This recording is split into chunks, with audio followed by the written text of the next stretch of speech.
На 17 май 2026 година в хотел Балкан Палас София се проведе първото издание на форум Beauty Fest. Събитие, което събра на едно място професионалисти, академии, брандове и експерти в бюти индустрията. Близо 200 посетители, над 27 изложители, 10 лектори и 9 демонстратори се включиха в този празник на красотата, знанието и професионалното развитие. Днес сме на форум Beauty Fest, който се организира за първа година от Анастасия Христова и Симона Стоянова. Днес ще поговорим за форума и какви предизвикателства срещнаха те, за да организират това събитие. Това е събитие, което се провежда за първи път в България. Има такива събития, организират за висшите учебни училища, за средните училища, гимназии, техникуми, но в бюти сферата никога не е правено такова нещо.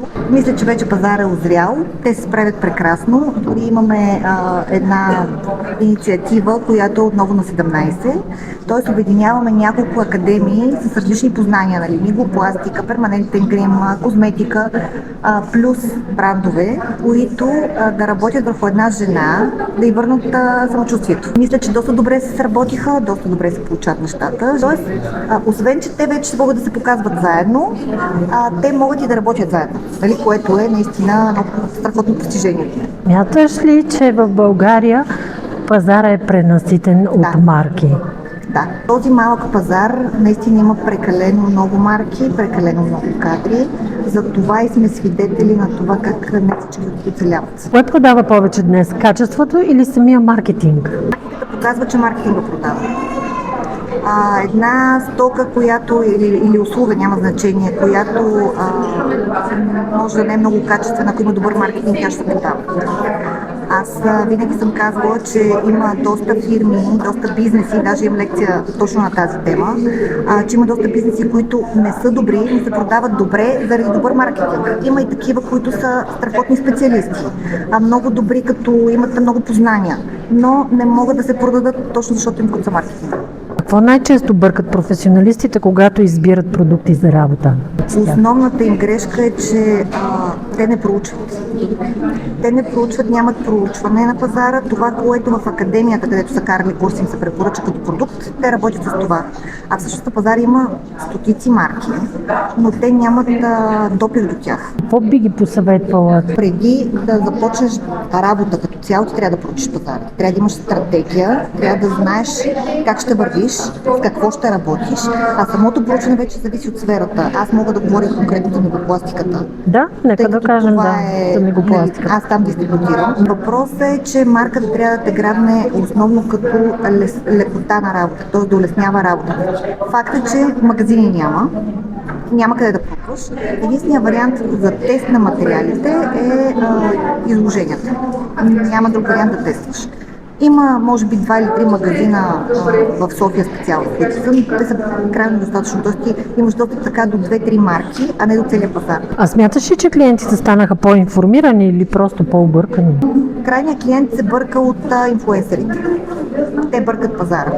Тоест, и доказан инфлуенсър, който има много последователи, казва нещо в пространството и всички му се доверяват. Това е, може би, нещо, което ни кара да мислим, че клиентите са по-добре информирани от специалиста. Но факт е, че при специалиста ходят клиенти, които просто са чули нещо, те нямат познанието. Спори се с други специалисти, защото те са си чули нещо от инфлуенсъра. Там е по-скоро проблема е, че пазара го бъркат инфлуенсърите. Много инфлуенсъри залагат на това, т.е. те предлагат конкретна марка, те рекламират конкретна марка, с цел печалба. Опцион, кодове за отстъпка, нали, на този принцип горе-долу работят, защото те са убедени, че марката е добра. И по този начин смяташ, че изкривяват пазара.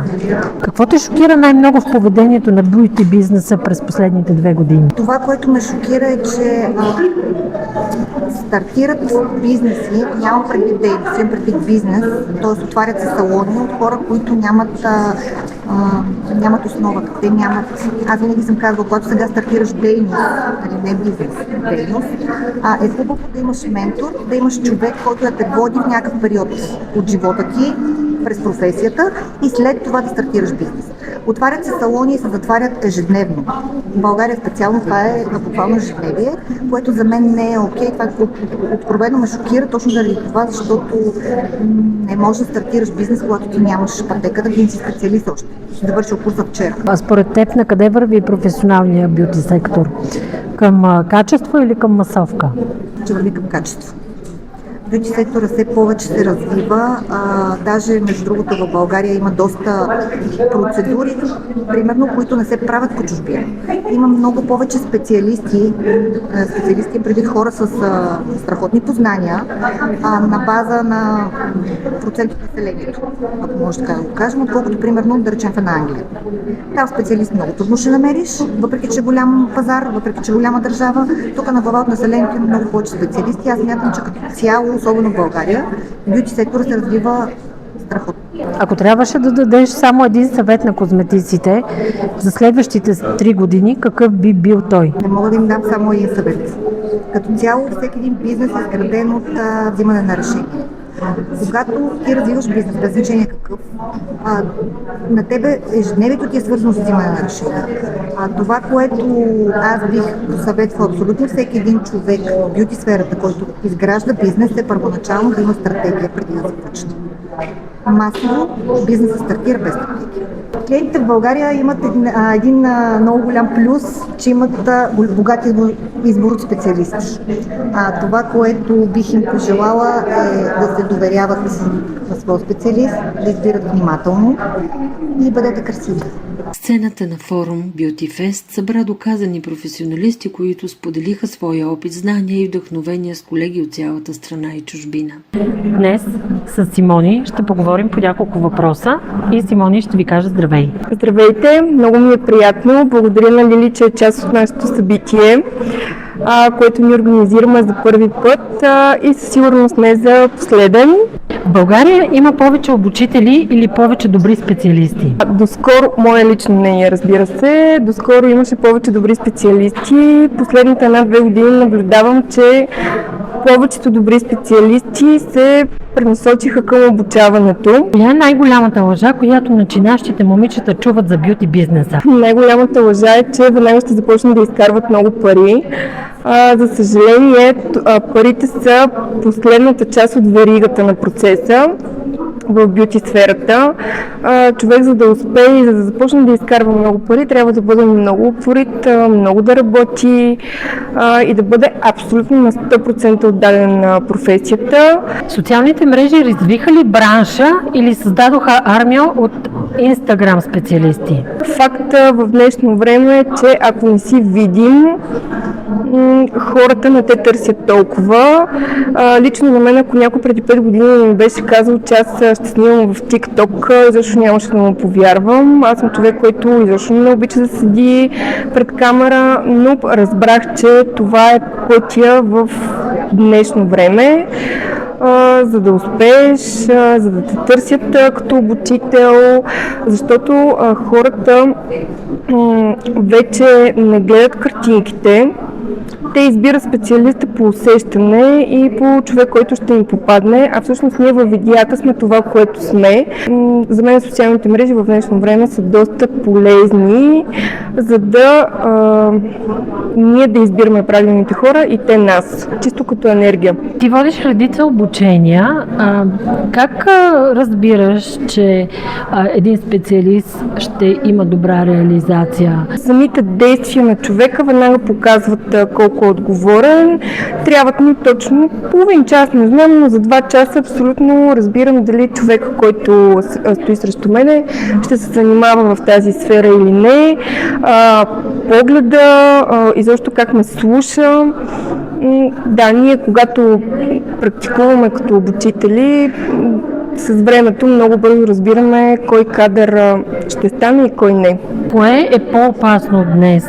Евтините продукти или евтините обучения? Евтините обучения на 100%.